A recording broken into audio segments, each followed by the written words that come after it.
తిరుపతిలో టీడీపీ రాష్ట్ర అధికార ప్రతినిధి కోడూరు బాలసుబ్రహ్మణ్యం వైసీపీ నేతలపై తీవ్ర విమర్శలు గుప్పించారు. హోటల్లో గ్లాసులు మార్చినట్లు వైసీపీ ప్రభుత్వం టెండర్ల నిబంధనలను మార్చిందని ఆయన ఆరోపించారు. నిబంధనలను సడలించి అర్హత లేని వారికి టెండర్లు కట్టబెట్టారని మండిపడ్డారు. టీటీడీలోని టెండర్లకు 12 టన్నుల వెన్న సరఫరా సామర్థ్యం, 250 కోట్ల టర్నోవర్ అర్హత ఉండాల్సి ఉన్న వాటిని పక్కన పెట్టి వ్యవహరించారని విమర్శించారు. ఇక టీటీడీని తమ సొంత సంస్థలలా భావించి వ్యవహరించారని ఆరోపించారు. భక్తుల మనోభావాలను దెబ్బతీసేలా అర్జిత సేవా టికెట్లను అమ్ముకున్నారని తెలిపారు. ఇక మీరు చేసిన పాపాలు తొలగవని, శిక్ష తప్పదని హెచ్చరించారు.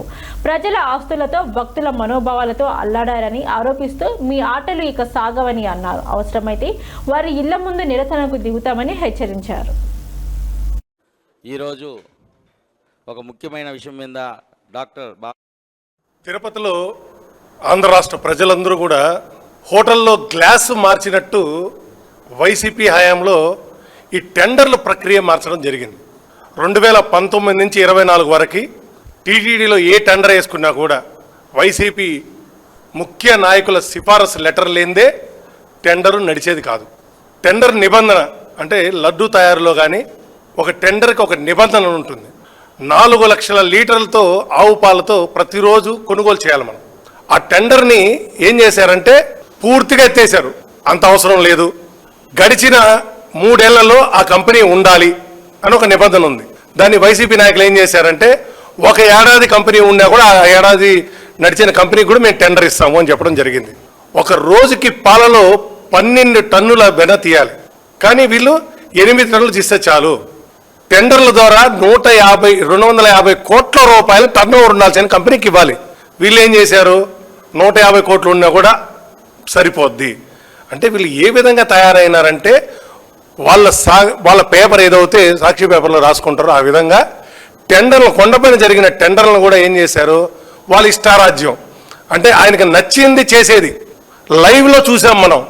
టికెట్లు ఎలా అమ్మారు, 200 ఉంటే 2000 చేసేయి, 100 రూపాయలు ఉంటే 1000 రూపాయలు చేసేయి. ఏదో వీళ్ళు టీటీడీనో లేకపోతే ఆ వెంకటేశ్వర స్వామిని దత్తగా తీసుకున్నట్టు మాట్లాడినారు ఆ రోజు. అంటే వీళ్ళ ఇష్టారాజ్యం, వాళ్ళు ఏమనుకుంటే అది చేసేది. సుబ్బారెడ్డి గారు సాక్షాత్తు వెంకటేశ్వర స్వామి పాదాల చెంద ఒక చైర్మన్గా పనిచేసిన వ్యక్తి. ఆయన ఎంత దారుణంగా ఆ ప్రెస్ మీట్లో మాట్లాడారో మనం అందరం చూసాం.